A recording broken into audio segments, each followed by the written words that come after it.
मनुष्य के सारे संबंधों का आधार है अपेक्षा। पति कैसा हो जो मेरा जीवन सुख और सुविधा से भर दे। पत्नी कैसी हो जो सदैव मेरे प्रति समर्पित रहे। संतान कैसी हो जो मेरी सेवा करे, मेरा आदेश माने।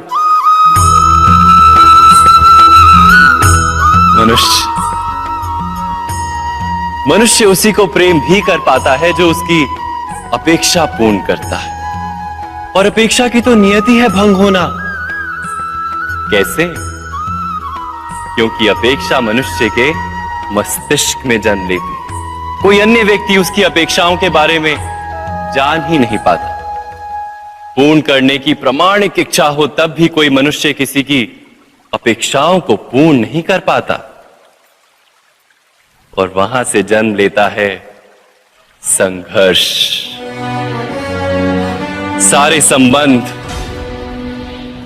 संघर्ष में परिवर्तित हो जाते। पर मनुष्य अपेक्षा को संबंध का आधार ना बनाए और स्वीकार करे केवल संबंध का आधार, तो क्या ये जीवन स्वयमेव सुख और शांति से नहीं भर जाएगा? स्वयं विचार कीजिएगा।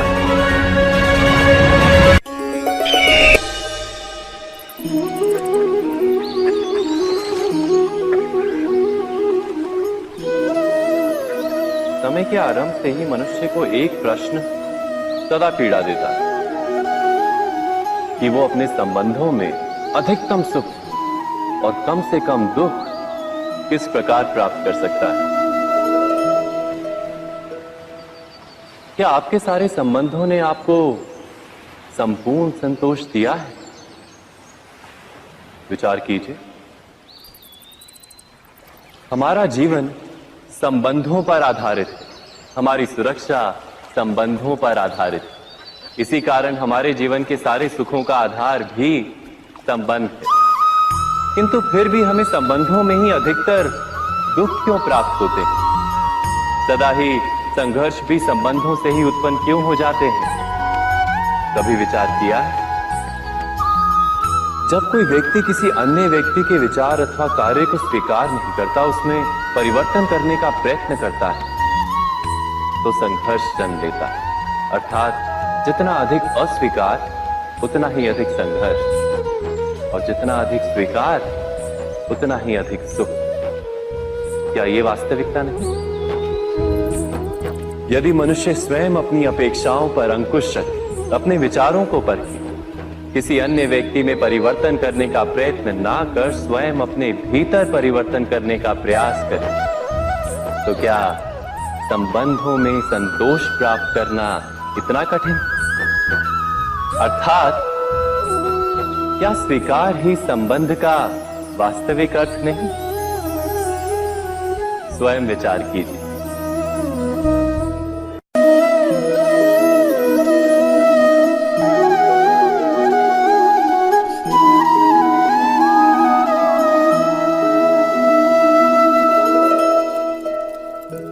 जब किसी व्यक्ति को किसी घटना में अन्याय का अनुभव होता है, तो वो घटना उसके अंतर को झकझोर देती।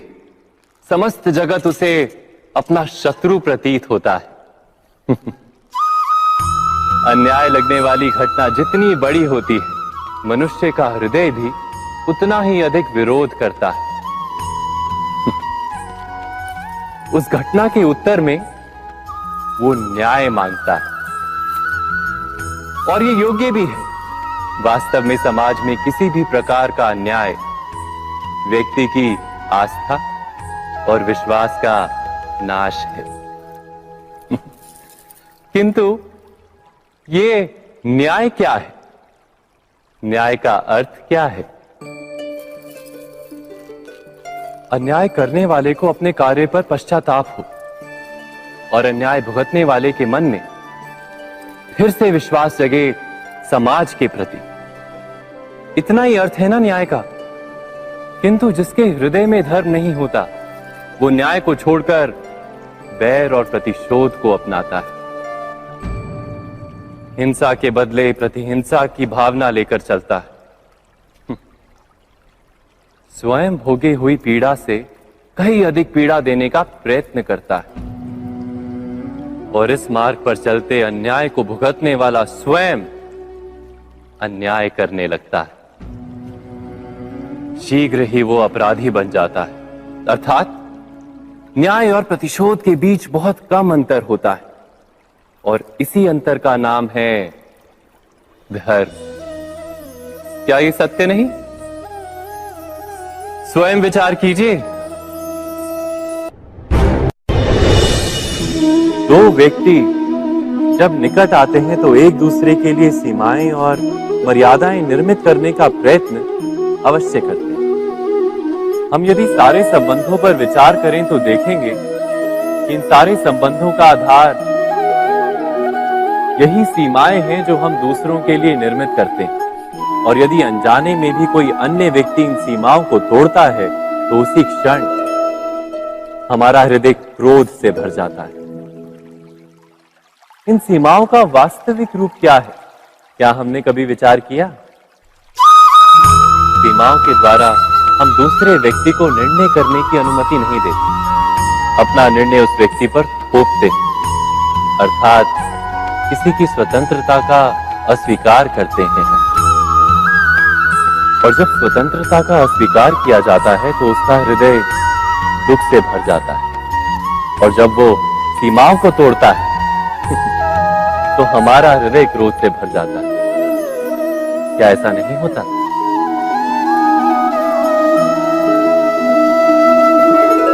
पर यदि एक दूसरे की स्वतंत्रता का सम्मान किया जाए तो किसी मर्यादाओं या सीमाओं की आवश्यकता ही नहीं होती। अर्थात जिस प्रकार स्वीकार किसी संबंध का देह है, क्या वैसे ही स्वतंत्रता किसी संबंध की आत्मा नहीं? स्वयं विचार कीजिए।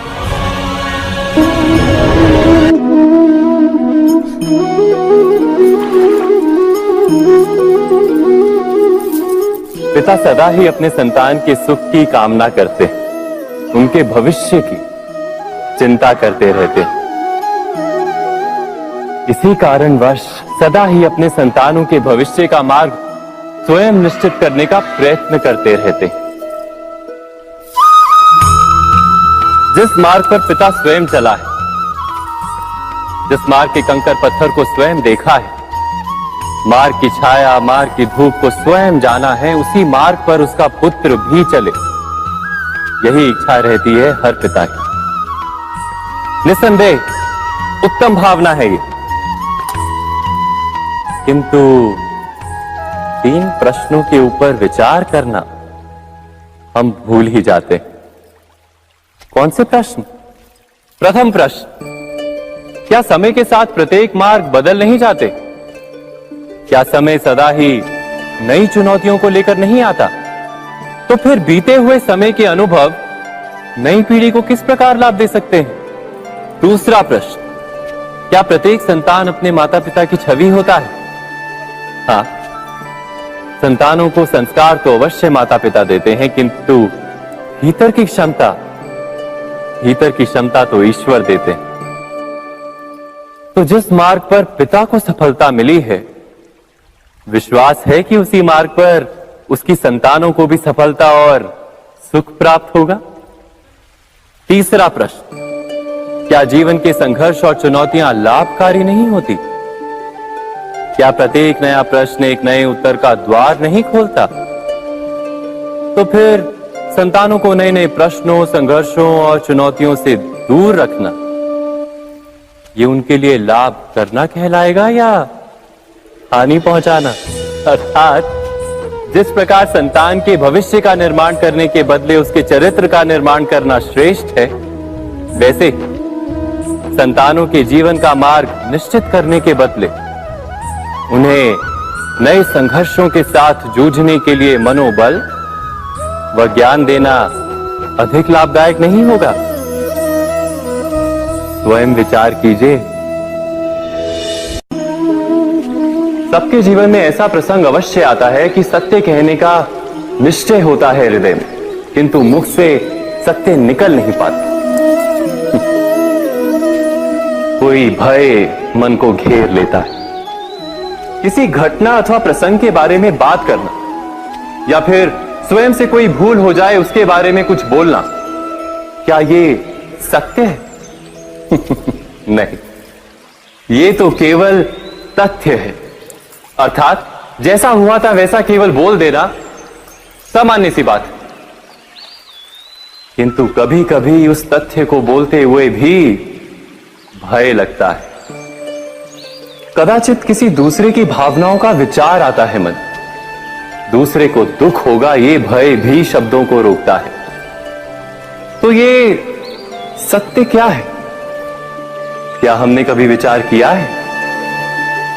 जब भय रहते हुए भी कोई तथ्य बोलता है तो वो सत्य कहलाता है।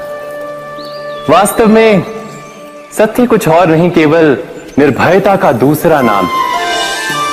और निर्भय होने का कोई समय नहीं होता, क्योंकि निर्भयता आत्मा का स्वभाव है। अर्थात क्या प्रत्येक क्षण सत्य बोलने का क्षण नहीं होता?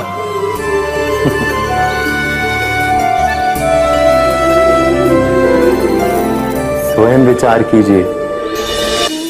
जब भी किसी की आशा और इच्छा भंग होती है तो उसका हृदय क्रोध से भर जाता है।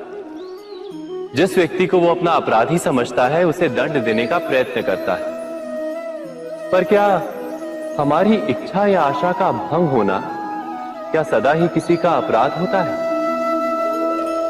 इच्छाओं के अपूर्ण रहने के तो कई कारण हो सकते हैं। कुछ तो संजोग के कारण अधूरी रह जाती हैं और कुछ नियति के कारण।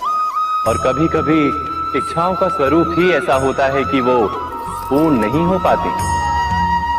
बिना परिस्थिति पर विचार किए किसी को अपराधी मान लेना न्याय नहीं, प्रतिशोध है। न्याय का आधार तो दया है, करुणा है, और प्रतिशोध का आधार क्रोध, अहंकार। अर्थात हृदय में करुणा धारण किए बिना किसी के अपराध के विषय में विचार करना, किसी को दंड देना, क्या अपने आप में ही अन्याय नहीं? स्वयं विचार कीजिए।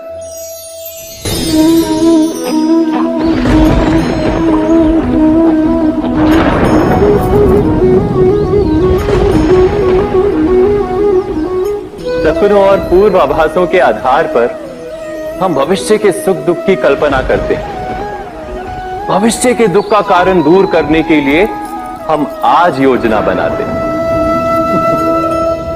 किंतु कल के संकट को आज निर्मूल करने से हमें लाभ मिलता है या हानि पहुंचती है? ये प्रश्न हम कभी नहीं करते। सत्य तो ये है कि संकट और उसका निवारण साथ जन से, व्यक्ति के लिए भी और सृष्टि के लिए भी। नहीं, आप अपने भूतकाल का स्मरण कीजिए, इतिहास को देखिए। आप तुरंत ही ये जान पाएंगे कि जब जब संकट आता है तब तब उसका निवारण करने वाली शक्ति भी जन्म लेती है। यही तो जगत का चलन है। वस्तुतः संकट ही शक्ति के जन्म का कारण है। प्रत्येक व्यक्ति जब संकट से निकलता है तो एक पद आगे बढ़ा होता है, अधिक चमकता है, आत्मविश्वास से अधिक भरा होता है, न केवल अपने लिए अपितु विश्व के लिए भी। क्या ये सत्य नहीं? वास्तव में संकट का जन्म है एक अवसर का जन्म, अपने आप को बदलने का, अपने विचारों को ऊंचाई पर करने का अवसर, अपनी आत्मा को बलवान और ज्ञान मंडित बनाने का अवसर। जो ये कर पाता है उसे कोई संकट नहीं होता, किंतु जो ये नहीं कर पाता वो तो स्वयं एक संकट है विश्व के लिए। विचार कीजिए।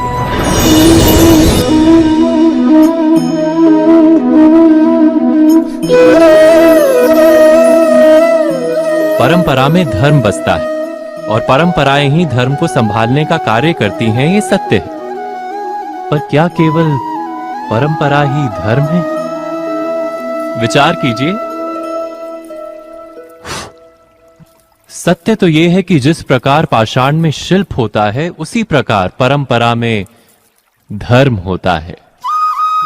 इस पत्थर में शिल्प है, ये पत्थर शिल्प नहीं।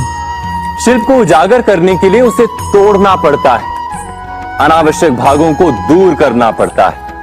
ठीक उसी प्रकार परंपराओं में धर्म ढूंढना पड़ता है। जिस प्रकार इंद्र पूजा की परंपरा को तोड़कर गोवर्धन पूजा का धर्म ना ढूंढा जाता, तो यादवों को उनकी मुक्ति का मार्ग नहीं मिल पाता। अर्थात परंपरा को पूर्णता छोड़ देने वाला धर्म से वंचित रह जाता है, और परंपरा का अंध अनुकरण करने वाला भी धर्म को प्राप्त नहीं कर पाता।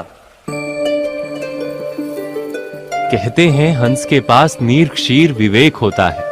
दूध में मिले पानी को छोड़कर केवल दूध ही ग्रहण करता है। तो क्या सच्चा धर्म प्राप्त करने के लिए हृदय में ज्ञान से जन्मा विवेक आवश्यक है? और ऐसे विवेक के बिना जिसे धर्म मान भी लिया जाए, जो वास्तव में धर्म ना भी हो, ऐसा भी तो हो सकता है। स्वयं विचार कीजिएगा।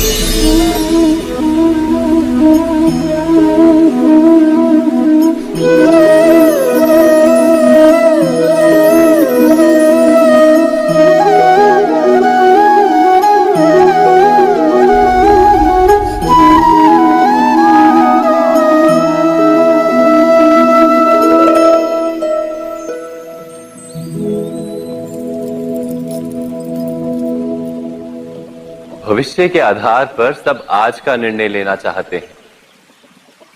भविष्य में सुख मिले, भविष्य सुरक्षित हो, ऐसे निर्णय आज लेने का प्रयत्न रहता है सबका। आप अपने जीवन को देखिए। क्या आपके अधिकतर निर्णय के पीछे भविष्य का विचार नहीं होता? और हो भी क्यों ना, अपने जीवन को सरल और सुखमय बनाने का प्रयत्न करने का अधिकार सबका है। पर भविष्य तो कोई नहीं जानता, केवल कल्पना ही की जा सकती है। तो जीवन के सारे महत्वपूर्ण निर्णय कल्पनाओं के आधार पर ही करते हैं हम।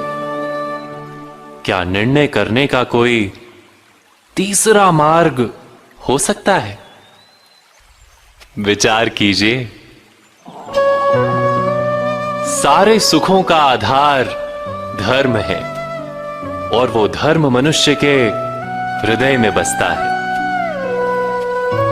तो प्रत्येक निर्णय से पूर्व स्वयं अपने हृदय से ये प्रश्न अवश्य पूछ लेना कि ये निर्णय स्वार्थ से जन्मा है या धर्म से।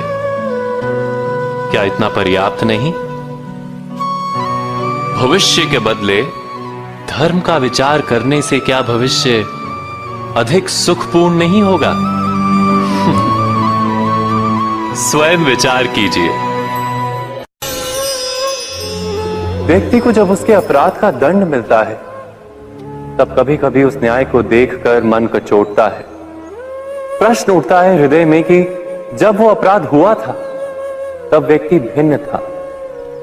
उसके पश्चात उसने इतने पश्चाताप किए, स्वयं में इतना परिवर्तन किया, फिर उसे दंड क्यों मिले? पर जहां आघात होता है, वहां प्रत्याघात भी होता है। जैसा कर्म वैसा फल। यदि किसी को प्रेम दोगे तो सुख प्राप्त होगा, यदि किसी की हत्या करोगे तो मृत्यु दंड मिलेगा। जैसा कार्य वैसा ही न्याय। तो फिर प्रायश्चित और पश्चाताप का कोई मूल्य नहीं है? अवश्य है मूल्य। प्रायश्चित और पश्चाताप मनुष्य की आत्मा को बलवान करता है। आने वाले दंड को स्वीकार करने के लिए मनुष्य को तैयार करता है। अर्थात बिना प्रायश्चित के दंड स्वीकार करने का कोई मूल्य है? स्वयं विचार कीजिए।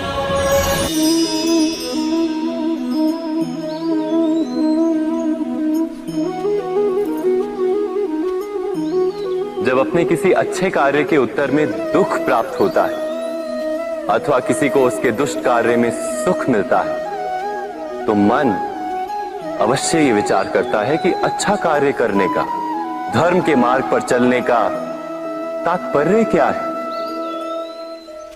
पर दुष्ट आत्मा को क्या प्राप्त होता है ये भी देखिए। दुष्टता करने वाला हृदय सदा चंचल रहता है, अकुलाता रहता है। मन में सदा नए नए संघर्ष उत्पन्न होते हैं। अविश्वास उसे जीवन भर दौड़ाता है। क्या ये सुख है? जबकि धर्म पे चलने वाले, अच्छा कार्य करने वाले, सच्चरित्र व्यक्ति का हृदय शांत रहता है। परिस्थितियां उसके जीवन के सुख में बाधा नहीं बनती। समाज में सम्मान और मन में संतोष रहता है सदा।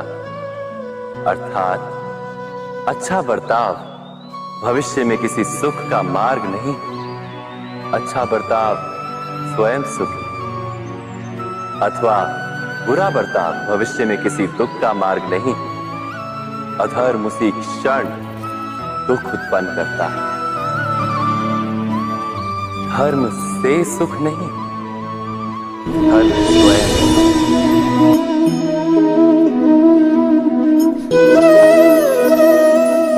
सत्ता की लालसा सबके हृदय को घेरे रहती है। प्रत्येक व्यक्ति अपना एक राष्ट्र निर्मित करने का प्रयत्न अवश्य करता है। फिर वो राष्ट्र कुरु राष्ट्र की भांति बहुत बड़ा हो या फिर अपने परिवार तक सीमित हो, वो सत्ता प्राप्त करने का प्रयास अवश्य करता है। किंतु सत्ता का वास्तविक रूप क्या है? क्या हमने कभी विचार किया है? एक मनुष्य जितने अधिक लोगों के जीवन को प्रभावित कर सके, जितने अधिक लोगों के जीवन की स्वतंत्रता पर अंकुश रख सके, उतनी ही अधिक सत्ता का अनुभव करता है वो। सत्ता का वास्तविक रूप ही है अन्य के जीवन पर स्वयं का प्रभाव। किंतु क्या वास्तविक प्रभाव प्रेम, दया, करुणा और धर्म से निर्मित नहीं होता? जब भी मनुष्य कठोरता और अधर्म से सत्ता प्राप्त करने का प्रयत्न करता है, तब वो दूसरों के हृदय में विरोध अथवा विद्रोह को जन्म देता है। और परिणाम कुछ इस प्रकार।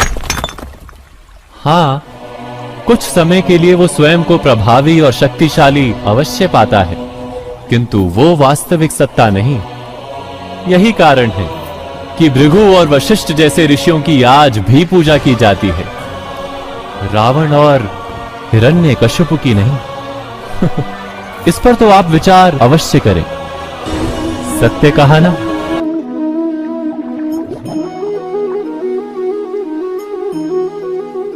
इस संसार में आने वाला प्रत्येक बालक संपूर्णतः संस्कार रहित होता है।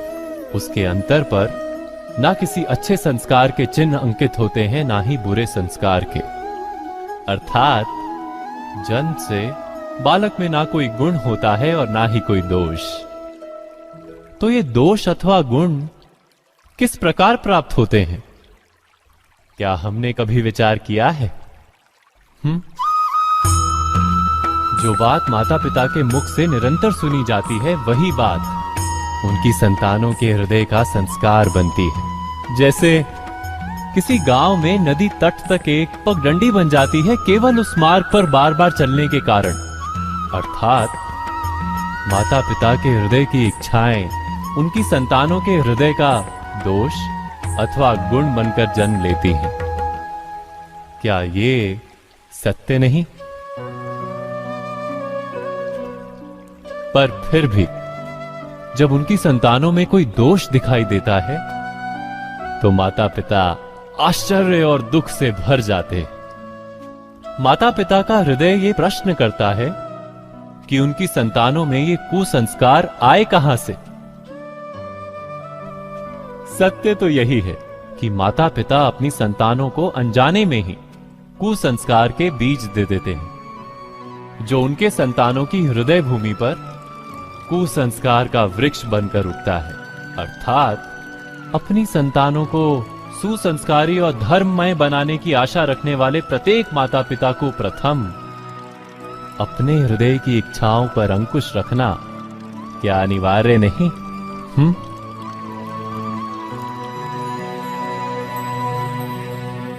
प्रत्येक माता पिता इस पर विचार अवश्य कीजिएगा।